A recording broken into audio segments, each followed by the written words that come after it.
రోజుల్లో అపవాది భయంకరంగా దేవుని బిడ్డల నోటి ద్వారా అనవసరపు తీర్పులు, మాటలు దేవుని బిడ్డలకే అవమానము, నింద తెచ్చేలాగా వాడుకుంటున్నాడండి.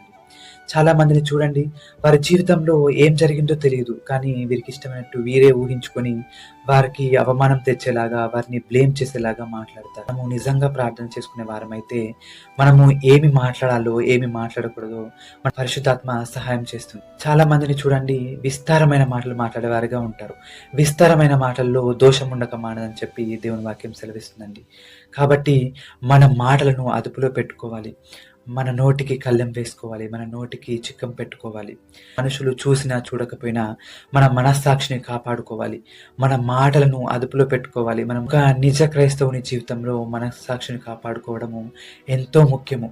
దీని కొరకు మనకు ప్రార్థన కావాలి.